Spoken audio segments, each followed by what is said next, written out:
Hi, everybody. Welcome. My name is Wendy Cadge, and on behalf of Michael and I and all of the collaborators and partners and friends of the Chaplaincy Innovation Lab, we're really happy to welcome you to this webinar, which is an informational webinar about how to apply for a grant to support frontline chaplains. Michael's going to give us a bit of tech advice, and then we're going to walk it through. So this session is being recorded. And so since there are a lot of questions that'll be flying back and forth, don't worry about writing down the answers or whatever immediately. You can always go back and view this. The application for this is not due until September 11th. So you've got almost a month to review this if you need to. I do want to make a note that we initially had the deadline for this program today, and that's what the first version of the budget said. I know a couple of you downloaded that first version very early on. We changed the deadline, and then that same day our website crashed, and so I couldn't fix the budget. If you have one of those old versions, you can ignore that part. Nothing is due until September 11th. Of course, you should do it earlier to make sure there's any problems that everything gets in, but you've got plenty of time. If you have, not if you have, you're here because you have questions, you can put your questions into the question box on the right-hand side of the of your control panel, and then you can also raise your hand if you like, and we can kind of pick you up that way if you want to do it that way. So other than that, I will turn it back to Wendy, who has a couple of slides of information, and then we'll just open it up for open Q&A. Great, thanks, Michael. So I'm going to talk probably for only about 10 minutes to give you a little bit of sense of where this opportunity came from, how it came to us, what the different parts are of this big project, and then how these grants fit in and how you can apply. We'll then go through the questions that you have. We're grateful to the Luce Foundation for asking us to do this, but we've also never done a regranting program. So I'm sure that you're going to ask us questions that we don't have the answers to. And Michael's going to make a list, and we will think about them and send the answers that we can in writing when we send the slides, which we'll send to everyone who registered for the webinar. Some things, again, we're just going to have to think through. We have a new staff member joining us to help with finances on September 1st, so we'll be drawing on her expertise. So I'm just saying this as background to ask you to be patient with us and to just remind you that we're doing the best we can, and this is the first time we've done this. All right, so here's the slides. Can you see the slides? Great. Okay, so the background to this whole effort is that in probably March or April, a program officer at the Luce Foundation called us and said that, like many philanthropic organizations, they were redirecting funds to try to provide support and response to the COVID-19 pandemic. And they are very aware that chaplains are a frontline part of that support, and could we help them get their funds to chaplains that have been on the front lines? And we said, absolutely, we'll do the best we can. And so we have launched this program that has 3 parts. So the first part, which is not covered here, but I just want to say, is a set of free support groups that we're offering to chaplains that have been on the front lines of the double pandemic, either or both, and of COVID-19 and continued realization of the racial inequalities that have long plagued our country. We're offering those support groups in partnership with the Danielson Institute at Boston University. Michael's going to put in the chat box the place where you can learn more about them and fill in the sheet if you're interested in participating. They're restricted to 10 or 12 people. They run for a month at a time, and the first 2 dates are on our website. We will be running those with Danielson through the end of 2021. So if this isn't the right time for you, there will be opportunity later. And we haven't done this before, so we're going to evaluate in December how they're going, and if we need to do them in a different way, we have a process in place to sort of make a pivot. So those are free 4 meetings over a month, I believe it is, by Zoom with chaplains or 4 chaplains who've been on the front lines. Second, there will be a series of webinars and ebooks about these pandemics, responses to them, support and strategies around resilience that we'll be offering also over the next 18 months. If there are particular topics or challenges that you're facing, please write to me and to Michael and make sure that we know them so we can do our best to have the programming reflected. And then the third part, which is what we're going to talk about today, is the regranting effort. And this, as the Luce Foundation requested, is to get their money to the front lines where chaplains are doing work. And in order to be eligible or to get this money, we're focusing, their chaplains are doing lots of things, we know that. We're focusing specifically on supporting frontline providers. So these are ways in which chaplains are supporting other providers on the front lines. Okay, let's see if I can get the slides to forward. Okay, so here it is. The funding goal is to provide resources to chaplains who are partnering with an administrator, we'll talk in a minute about what that means, at their organization to extend the work on the front lines of COVID-19, especially around those most impacted. Those projects that address social inequalities are particularly encouraged. And we've had questions already about who counts as an administrator. So the goal here is an administrator is someone who works outside of the chaplaincy department. And our goal is to make sure that the interventions or the programs that the chaplains design will happen. And so we're looking for an administrator to sign off to say, yes, I'm in support of this and it will happen in this way, because we need to be able to show to Luce that people actually engage with these interventions, that they have made a difference. And so we're just trying to make sure that chaplains don't design things that are either too early stage, they're in the development process, not the implementation process, or they're really well designed, but then the organization doesn't have bandwidth to actually move forward with them. So the maximum award is $50,000. We have $250,000 total to award. All of the grants need to go to US-based 501c3 organizations. We're going to run this in 2 rounds, so you can see the deadlines here. The first deadline is on September 11th. The second deadline is on November 13th. We have not decided ahead of time that we're going to give out exactly half of the money in each round. We're just going to see what the proposals look like. The application is on the website, and that's what this picture is of here. There we go. So what can you use the funding for? These are some ideas, some examples. So you might conduct resilience work with staff of your organization. You might build or share resources that around addressing racial inequalities or other inequalities that have become even more evident as a result of the pandemic. You might support change in groups or movements that are needed now. You might create tools, curriculum, or resources for leadership. You might hire short-term consultants that you need for specific skills that are required to get this project off the ground. What can you not use the money for? You can't create a new position. It's not enough money, and we can only offer it for a short time. You can't use it for existing programming in your organization. You can't use it to offset budget deficits. You can't advocate for candidates for public office. And Luce's rule to us, as well as to everyone else, is that indirect costs are limited at 10%. So typically when you write a grant, you give the institution that you're working with a portion of that for the work that they will do behind the scenes, maybe managing the money. And so only 10% of the total budget can be what's called indirect costs. So the parameters.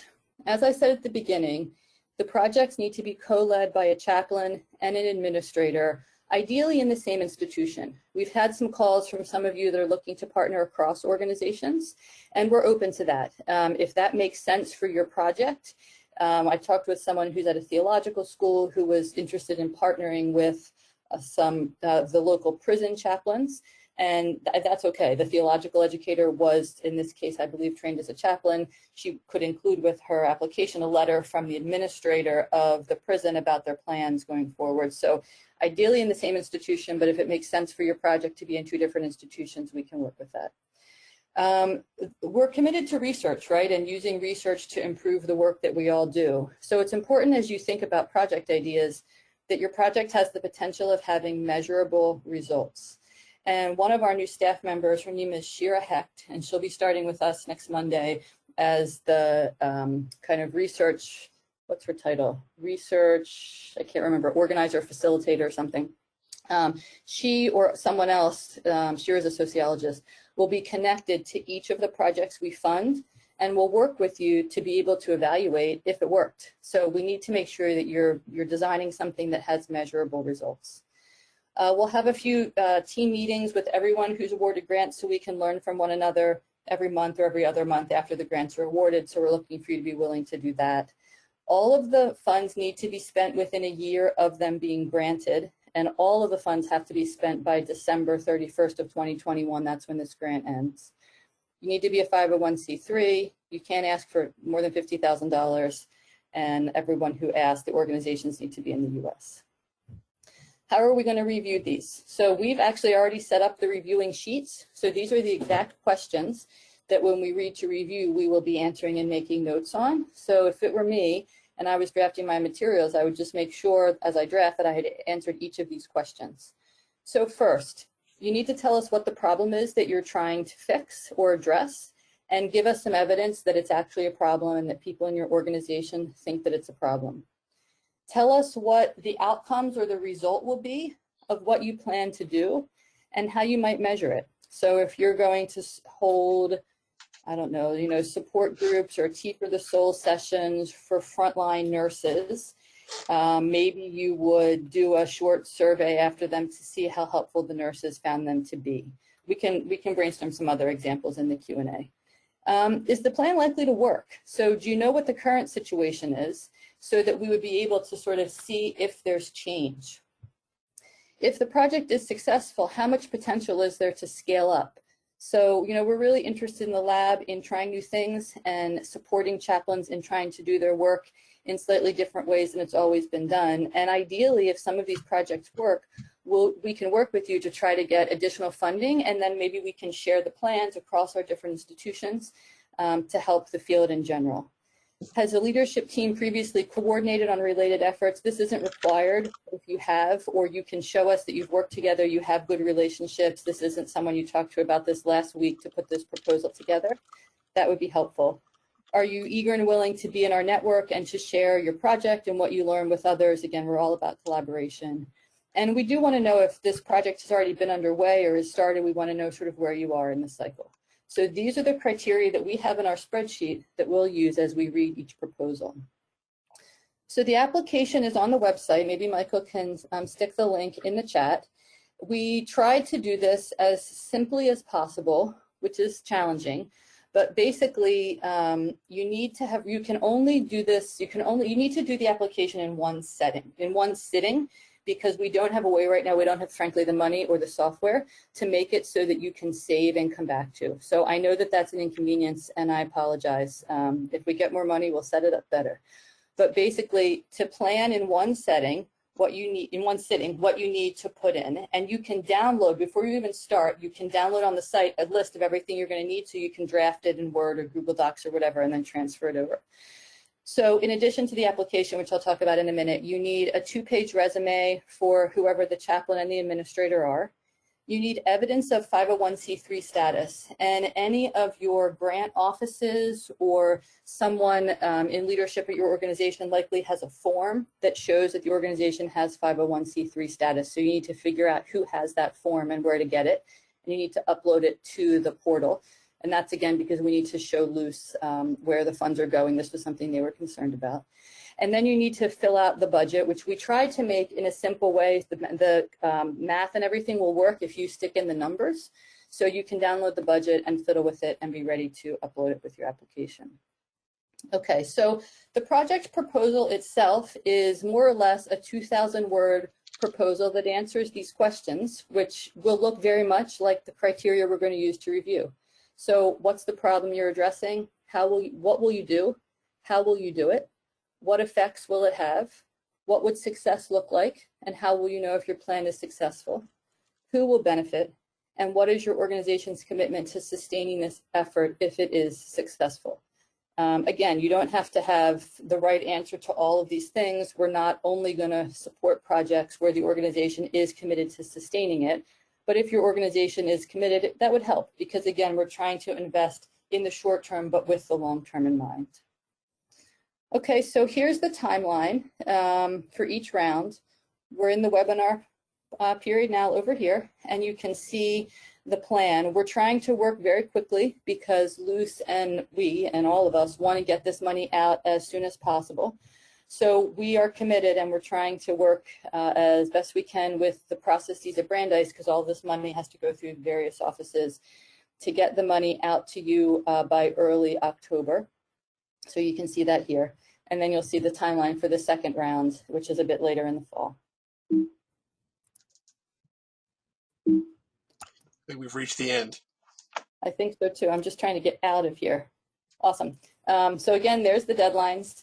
And I think we should probably spend the rest of our time answering your questions, let me unshare my screen. There we go. And I have a couple of questions here I thought I might start with because we've gotten lots of calls and emails from all of you, which is terrific. So one common question is who counts as an administrator? I think I've answered that question, but if that's not clear, somebody ask again and I'll try again. Second question is how much implementation do we have to do? So we've gotten quite a few calls from people who want to develop curriculum, and so they're asking for money to develop the curriculum.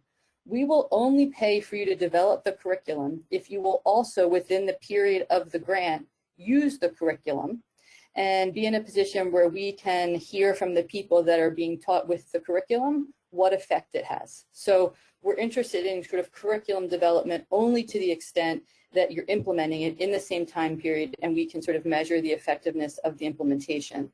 And the whole point of us attaching a researcher to each of your projects is to help you figure out how to do the implementation. So we appreciate that many applications will come from chaplains who are increasingly research literate, but you know, we're the social scientists on this side, and so we're here to partner with you. We've gotten some good questions about the IRB, which I'll just tell you we don't have a good answer to yet. So depending on some of your institutions, these efforts, depending on what they are, might count as kind of quality improvement and may not require you to go through the IRB, the Institutional Review Panel. We're going to have to figure that out on a case-by-case basis, and we have various experts in our network who can help. So I don't have a clear or good answer to that question. Michael, tell me what other questions have come in through the chat or in the question box that we can try to address here. So a couple of questions I can give discrete answers to, but also have to do with keeping scale in mind. So one of the questions was, can a healthcare system apply, or does it have to be one site, one hospital? Of course, you can apply within your system, but you have to bear in mind the $50,000 is going to go in various places very quickly. So just be aware of that. Someone also asked, can two chaplains co-lead a project with an administrator? That's fine as well, but it comes back to scale. Depending on what the compensation for those chaplains will be for that time, you may be eating into the part of the budget that could be actually helping people. So just bear that in mind. And I should say, we aren't going to tell you what you have to do or what you can't do. Anybody can apply. The purpose of this is just to sort of give some examples of what is sort of most attractive and most relevant to the project itself. Well, and to help you understand that, you know, the Luce Foundation asked us to do this, and they have different priorities, and we're doing the best we can to match their priorities. So they were concerned about staff. Michael raises an interesting question about two chaplains. So part of the idea here is that some of you might want to apply to cover some of your own chaplaincy time. So as we talked with Luce, we said, in general, my sense is that chaplains that have long been in the organization are likely in a better position to do staff care.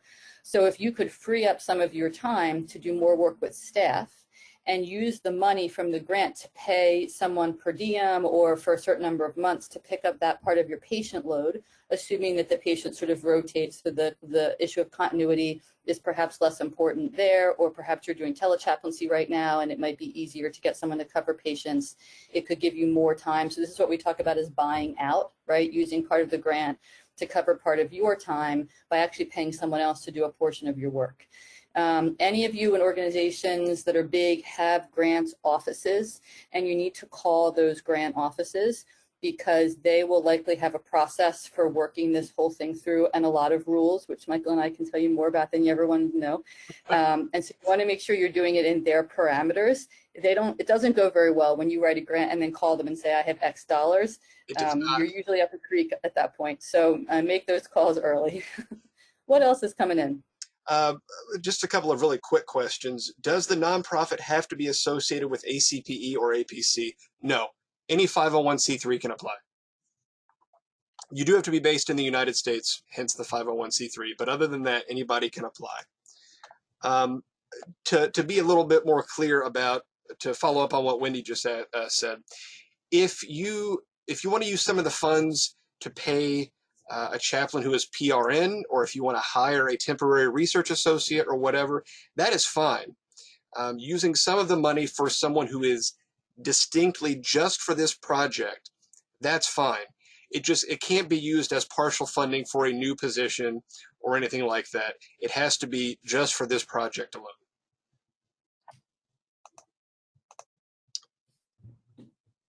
Here's a really good one. If the institution is American, but if they work with refugees or immigrants, is that permissible? Of course, as long as they're a 501c3, that's absolutely appropriate. Can we submit more than one application for different projects? I guess so. I think this is a system question. If you have a system that might have a number of people. So we can't, by Luce's rules, give out any single grant that's more than $50,000. So frankly, if you're in a system, it's better for you to have each institution in the system submit separate proposals asking for more money than for you to submit one proposal asking for $50,000, unless that's actually, what you need to do the work.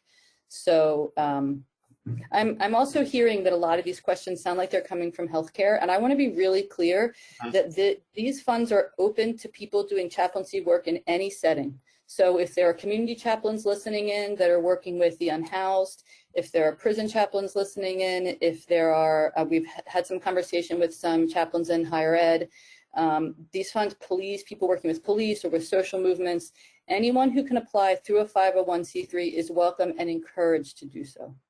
And the supporting frontline staff is key here. So there's a question here. Can we support people who are working closely with students, for example? Yes. You don't have to be, the people that you're supporting do not have to be chaplains themselves. No one has to be BCC, whatever. The point is to support people that are working on the front lines. This is really. Let me give an example. Can I give an example there? Just because at Brandeis, we're actually in a conversation now. A therapist from the health center came to us and asked if we would be willing to support and help sponsor a set of support groups for students, because we know that students are really having a difficult time for lots of reasons. And so we're trying to figure out how to partner with Brandeis's chaplaincy office and the BCC, the counseling center. We're not writing a grant for ourselves. That'd be totally inappropriate. But if we were, we could write funds. In this case, we said we would do this, but only if the group facilitators are from different racial and ethnic backgrounds, because it's really important to us that these be spaces where everyone feels included.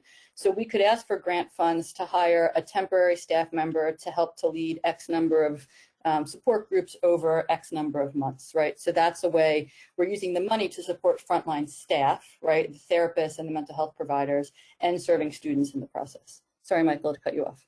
No. This is a really good question, and I don't know the answer to it. If a project is in its initial stages already, but this could help expand it, is that permitted? Yes, as long as it meets the criteria of serving frontline staff. Excellent. Lots of good questions here, so just bear with me as I look through a couple of them. Usually Michael and I double team on the backside, which none of you see. So usually one of us is sorting the questions and feeding them to the other, and Michael's trying to do both today. So thank you, Michael, for your patience. Here's a good one. Is the minimum $25,000, or could a grant be for less? It can absolutely be for less. Max 50. That's sort of the rule. Correct. We anticipate that we'll give some smaller and some larger grants, but honestly, from Luce's perspective, the more kind of different kinds of organizations in different settings, chaplains we can support, the happier I think that they will be. This is a good one, and I suspect it applies to a number of people. Our chaplains are part of a nonprofit vendor and a for-profit hospital. Do we qualify? As long as you're working within a 501c3, that's all that matters. I mean, it doesn't matter if you're supporting frontline staff in a for-profit hospital, whatever. That doesn't matter. Of course, you definitely qualify there. Yes. Let's see. Please repeat the info. Is already. So I've put the link in the chat box a couple of times that goes straight to the page that has all the information that we've been discussing here, and then also a link to the proposal itself. I'll go ahead and drop it in the chat one more time so it's right there on the top. This is a good question, although I don't understand it entirely. Could the money be used for CPE interns in training? Terry, if you could maybe elaborate, that would help. I don't know what that means. So you can only use this money to pay CPE interns if it's in addition to work that they're already doing, and that work will be specifically focused on staff. And you can make the case, which you would need to make, about why they are the best people to do this. I might be inclined to think if you're in a position to have staff chaplains, they might be more likely to have longer term relationships with staff. It might be better to direct the money towards staff chaplains.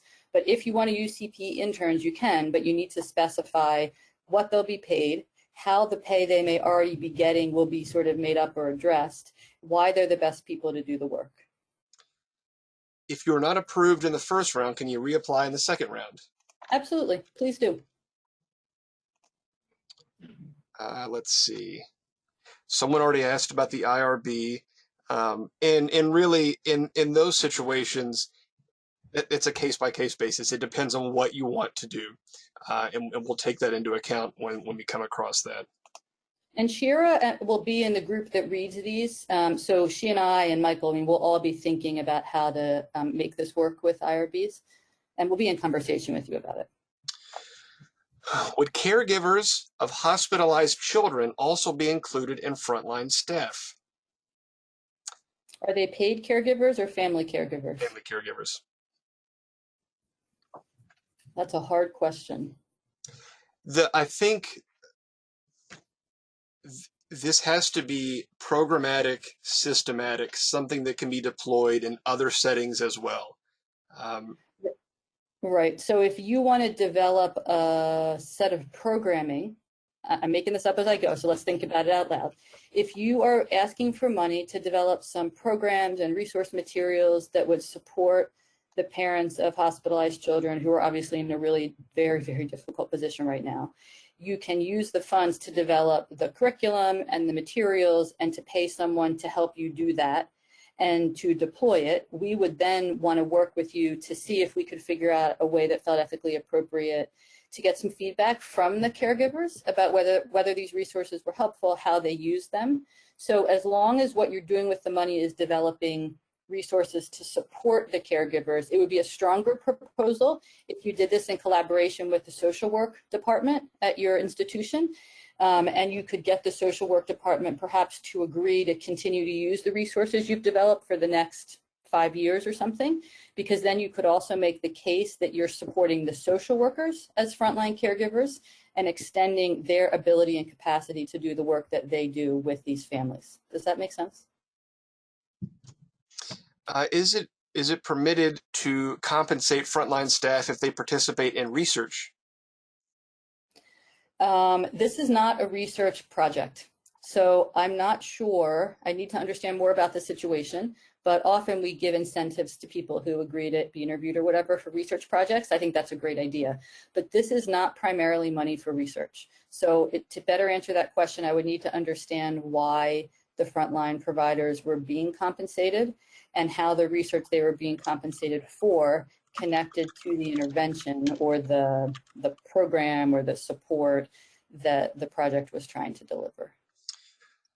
Can funding be used to bring in a facilitator to train staff on resilience peer responding programs? Yes, absolutely. And one of the bullets at the end of what is permissible is temporary staff, but also facilitators, because we're very aware that almost none of us have the resources that we need to do our jobs right now. And bringing in those experts can be really helpful and needed. Can you say a little bit more about what frontline staff could mean outside of healthcare? Sure, let's think about it. So in higher ed, I think about frontline staff as anybody who works with students through student services, mental health providers, departments of community living, the dorms. In prisons, any program that would be supporting certainly prisoners, but also guards and those who are working inside of prisons. We've had a number of conversations, and I know there was a webinar early on about how difficult this has been for prisoners, certainly, but also for staff. Give me another sector. The community contexts are harder, and the social movements are harder because a lot of the people who are doing that work are volunteer. So we need to think, let me think in Boston, you know, if there are social movement organizations that are doing campaigning. We can't do any political campaigning with this money, but are organizing educational settings or, you know, programs or something like that, that you could sort of support to extend their work. That's a possibility. I'm happy to keep brainstorming, but we're open. Wendy, when you just said that the funds can't be used for campaigning, that's not our rule. That's a 501c3 rule. And I want to reiterate a point that you made a few minutes ago. Any of you who are applying from institutions that have grants offices or research administration offices, start talking to them like today, because on one hand, they are a very great help because they will help you build your application in a way that makes the most sense. But also, your organization is going to have its own policies and procedures that you have to go through. You really do not want to end up in a situation where you've done all the work of an application, but then there's an issue in the grants office. So make sure you talk with them right now. We've been there, so we're trying to advise from experience. I'm sure somebody's going to ask if we can give feedback either on drafts or on applications to the first round that we are not able to fund. The answer to the second question about feedback for the ones that we say no to really depends on volume. And so I don't know, we have no idea what the volume is going to be. If we have bandwidth, we will do our best to provide even just 2 sentences. If the volume is so great, you know, we do have these 2 new staff members, but we are still a staff of 4, and I have a full-time job. That's not it. So we did an amazing job this summer with some amazing student interns. But this is not something student interns can help with. So I don't know the answer to the first question. It depends on the volume. The answer to the question about can we read drafts, I don't think we can read drafts, but we can answer questions by email. And Michael and I will do our best to keep up with them. And as we see repeated questions, we can put the answers to those in newsletters that will come out before the deadlines and things. We want to try to get to you all the information we have. There have been a couple of questions that have to do with the weighting of budget lines. The only really hard limit is 10% on the indirect costs. We don't have any limits anywhere else, but you should keep in mind the budget should reflect that this project is going to help frontline responders in a way that is scalable. You could write the budget to where $40,000 or $35,000 goes to one person, but that's clearly not going to actually support anybody. So there are no limits on what you put where aside from the indirects. Just keep in mind how that's going to affect the project overall. I did an administrative training course at one point, and they told us that budgets are actually where you can see the actual mission of an organization, which I thought was interesting. I've thought about that a lot. So I mean, you need to convince us that your budget makes sense for the project that you want to do, that the money's in the right place, that the costs are accurate based on, you know, estimates you've been able to get, and that you think it's both the most fiscally responsible and the most ethical way to spend this money that will provide the maximum benefit that you think you can in your setting to frontline providers. We've gone to a number of other foundations, and I do so regularly, trying to convince them to put more money in this bucket so that we can give you all more money. We haven't gotten anybody to say yes yet, but we're going to keep trying. So making the case that you know, you all are able to do an enormous amount of work, and this is the time to support you in that work because so many of you have been on the front lines, is important and can be reflected in your budgets. I do want to say, I know that a number of people who are interested in this are first-time applicants for any sort of grant program.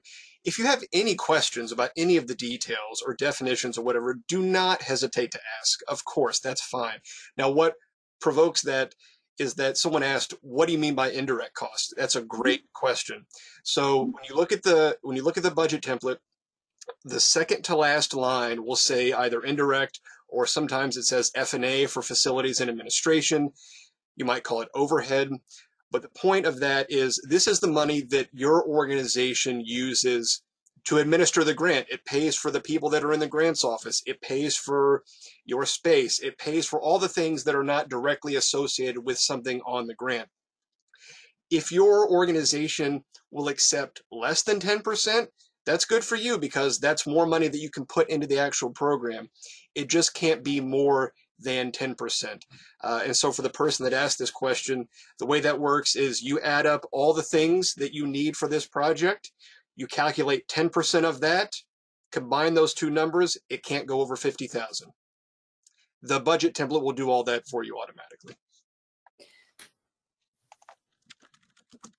We are paying Brandeis 10% on this whole grant for the work that they do for us in the budget office, with the exception of a very limited amount of staff time for Michael and for one of our new staff members. The rest of us are actually doing this all pro bono because we're trying to get as much money to all of you as possible. But if you don't pay the indirects, the organizations, it's harder for them to work with you because that's what is supporting their sort of basic operating. Can this project be for the support and resiliency of chaplains themselves? It can be, but we would prefer that it not be. I think there's a great need for resilience for chaplains themselves. We're trying to meet some of that need through these support groups. And Luce and others are really interested in the work that chaplains are doing with other people. And so I think it's especially important at this time for us to not be too insular. That's not to deny that chaplains have great need and have done great work. But I will tell you that I personally, as I read these, have a strong preference for projects that reach beyond just chaplaincy departments. And that, in fact, is why you need an administrator from outside of your department to sign on with you. How many grants do we think we can fund? We don't know yet. We have $250,000. So it depends how much people ask for, right? If everybody asks for $50,000, not very many.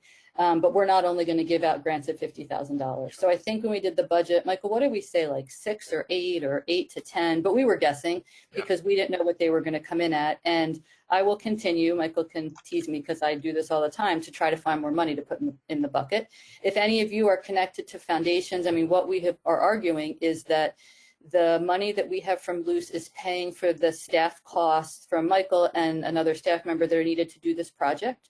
So any money that any additional funder wants to give us, as well as personal gifts, we will re-grant all of to you. So we've probably talked to 6 or 8 foundations. Some of them, if we see a proposal that's a good match, I'll go back and try again. Most of the foundations we talked to had spent their discretionary funds very quickly. But if you have connections to others, we're happy to call them or call them with you or whatever to try to make the amount of money we have larger. The 2 questions I can answer pretty quickly. Can we address racial disparities or must we address COVID? You can absolutely address racial disparities. In my perspective, we are in the midst of 2 pandemics that are absolutely related. One is about a reminder of the stark racial disparities in our country. The other is about COVID. We are entering, if we haven't already, a third, which will be about the economic results of all of this. So it does not need to be COVID. It can be racial disparities or a combination. I'm going to sort of reword this question. Can in-kind contributions be part of any grant application, someone's time, things like that? Of course, Absolutely. that can be part of it. I would say make sure that that is spelled out in their proposal in a way that makes sense. You know, if someone were to send us a proposal that said that 3 full-time chaplains were going to commit 100% of their time in kind, I have very strong doubts that that's possible. So you would want to make sure that this is part of your organizational commitment to this and is something that can be sustained through the project. So let's explain what in-kind is. In-kind means that on this big project, I, for example, am in the budget as in-kind. That means that I'm not being paid from any of these Luce funds, but I am using some of my time to do the work. So effectively, Brandeis is donating my time, but no more money comes to my bank account. So I am doing this in kind. So if you have people that will be involved in the project that are already staff members that don't want or need to be paid and have permission from their supervisors to do the work, you can put them in your budget as in kind at 5% of their salary or 10% of their salary, whatever percent of their total time you think they will devote to the project over the course of the project. Having people on your budget in kind actually shows a greater institutional commitment, provided, of course, that the supervisors and the institutions, approve of that in kind, because it helps to make the case that there really is an institutional commitment to trying to get this done and that the time is being devoted to sort of match or help with the money that you're asking us / Luce to contribute. I just want to note, someone mentioned that when they tried to download the budget template, it would not open on their computer. If you have any sort of technical problems, let us know. Don't let that be a barrier. So if something doesn't work, we want to know. Just let us know right away. I can just echo, we haven't done this before. Let's see. Oh, okay. This is a really good question from someone who probably has a little bit more experience with grants. Some institutions, organizations will have a policy of a higher indirect amount. That's the instance that you need to talk with them now. We cannot give more than 10%. It's not our decision. So you would want to make sure that if you apply, but your institution has a policy of higher than that they are okay with it. They can reject it. If you send the proposal and we award it, the grants office could say, no, there's not enough money in there for indirect. So make sure that you clear all of that with the powers that be. Often those people will ask for a statement of the funder's policy on indirects. So they would probably want a statement from Luce, which we have, and we could forward to you to take to the grant office if that would help. Can funds be used to develop a sacred space for frontline staff? If you can make the argument that it will be used and you can make a plan for how you will assess the impact, sure, give it a try. But you need to think really hard about how to make sure that it's developed in collaboration with the people you want to use it. I'm saying that because in another project, I'm interviewing nurses actually that have been on the front lines at some of the Boston hospitals. And it's really interesting. I don't ask anything about sacred spaces, but some of them volunteer that they were created and none of them use them. It may just be the nurses that I've talked with, but I would think about that as a collaborative project and see if you can make it go. This is an interesting question. And if I'm reading it wrong, please tell me. Does one grant go to one 501 organization? You could set it up in a way that you might do a sub-award to another 501. That's very messy, and you're not going to have very much money left for the actual project itself. So you can set it up how you want, but I think that we would strongly encourage you to have one organization involved. And then if you are paying people at other organizations, so for the example that I mentioned at the beginning about a theological school that was interested in partnering with some prison chaplains to maybe do some work with correctional officers. In that case, the theological school could write the grant. They could be the 501c3, right? We would give the money to them, but then maybe they wanted to pay some of the prison chaplains to do some work, or maybe they wanted to pay some of the correctional officers. I don't know what the prison would allow, but if they were allowed to accept honorarium, which probably in this example, prison chaplains can't, so it's probably a bad example, you can give them honorarium without the money having to go through their organization. If that makes no sense, call Michael and he can help you understand, or we can try to figure out how to work it. There have been a number of questions here about what are frontline staff. No, we do not just mean hospital staff working with COVID patients. Certainly it includes them, but not just them. We have a pretty capacious definition of what that means. I think in some ways it's you know it when you see it. When you're writing your proposal, it's going to be very clear if you're talking about frontline staff or not. So be generous with the definition, but you do have to make the case that they're frontline staff. So it's a judgment call. It might help to think a little bit about essential workers too. I mean, to me, grocery store workers are frontline staff. I don't know if any of you are in a position or have the relationships to pilot something in collaboration with a grocery store. If you're a theological school, I'm making this up, right? But if you're a theological school and you want to try to develop a program for staff at a local grocery store and you have buy-in from the manager of the grocery store and you have a way to do it in a way that might work and blah, blah, blah, try it. I mean, we're actually trying to get to and figure out ways to support not just the obvious frontliners, but the ones that are often overlooked. Yeah. And if you have creative ways to think about doing that, I would absolutely support you thinking that through, or being in touch and seeing if we can help you brainstorm. This is a good one. Are there limitations on who we can hire with grant funds? This gets back to the temporary work, contract work. No, there is no limit on who it can be. It must be for this project only, and it cannot be a hire within the institution, if that makes sense. This person mentions specialists in promoting post-traumatic growth or experts on racial disparities. Of course, if they are going to be part of the project, that's no problem at all. They just cannot be a new hire. They need to be temporary workers, or they need to be people you can pay honorarium to for doing some sessions for you.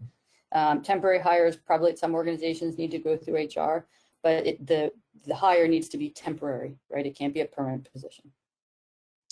Someone put a good technical question here saying that the system uses the Google Suite and they can't open the budget. For instance, if you don't have Microsoft Excel on your computer. I'm guessing that that's a minority of cases. If that does happen, just email me and we'll get a format to you in the way that works. And the person that asked this, I see that question. I'll make sure that we take care of that for you. We were in a bit of a pickle when we were trying to figure out how to put this together because we wanted to make it as easy as we could to apply. We want people who haven't applied for grants before to apply, to sort of take a chance. We know that many of you are not professional grant writers and don't probably spend a lot of time with Excel. And there are certain sort of requirements we have to meet about 501c3 status and submitting budgets and setting up contracts that are a criteria of us receiving the funding and then of the way Brandeis does things. So we had a much longer version of the application. We slashed in half. So we were asking you to just write 2,000 words because we don't want this to take a ton of your time because you all have much more important things to do. So we're trying to make it streamlined. I'm sure it doesn't feel streamlined. We're just we're stuck in the organizational requirements of the different places that we are. And we don't want the bureaucratic nature of the application process to dissuade you. So that, Michael is your contact there for ways that he can help get you things in different formats. He can't do your budgets for you, but he can make sure that things are as accessible as possible. This is a repeat question, and this will be a good candidate for our FAQs. How do you define chaplains? Are they ACPE certified only, et cetera, et cetera? No. A chaplain is a chaplain. You're going to make the case for who that is within the organization. If it's obvious that you pick somebody else and just call them a chaplain, that's going to be pretty clear. But no, there is no requirement for BCC, specific credentials, whatever. Chaplains broadly considered. We will, however, only fund projects that are mission aligned with the lab. So you can look at our sort of 3 statements on our website about being inclusive, believing research matters, and welcoming everyone.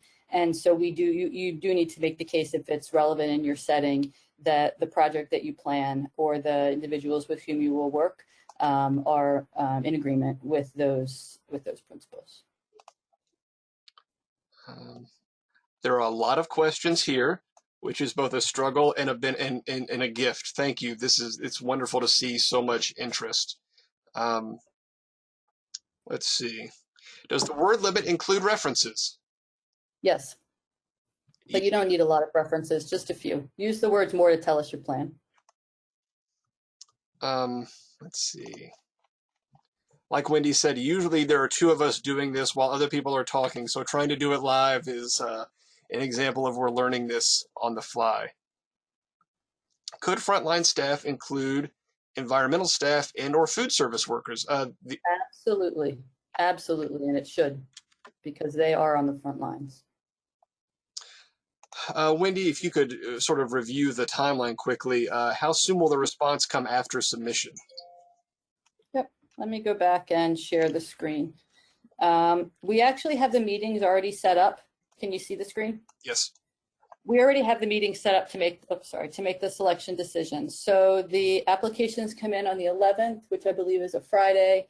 I think the meeting is sometime early in the next week, which is also to say we're not going to accept late applications. It's in on the 11th, or you can apply to the second round because we're trying to move. So we have to, once we make decisions, work through the Office of Research Administration at Brandeis to have them review and to make sure that they're able to set up contracts, which Dara, our new staff member, will be doing.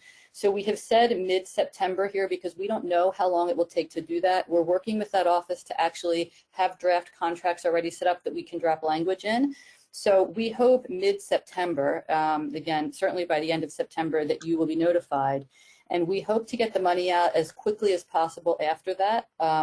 We, in accepting this grant, actually talked with our colleagues at Brandeis and said, we have to be able to get this money out within a week or 2. This can't be the usual sort of many-week process. And they said that they would work with us. So again, we haven't done this before, but we are trying to get the money out as close to the end of September as possible. So you all can get going on your projects. We're coming up on the end of our time here. I want to note there are a lot of questions here. As things come up, of course, please do let us know if we can be of assistance. We are limited in how much we can do. There are, working on this stage of the project, there are two people, me and Wendy. So our time is limited. We can't read drafts as we're coming through, but if you have discrete questions, like you've been asking about the budget and who qualifies, things like that, please do let us know. We're going to be going through these questions and seeing what themes or common questions pop up, and we will put those on the project website with the answers, so that some of the most frequently asked questions do have answers there as well. Wendy, do you want to include anything else here before we wrap up?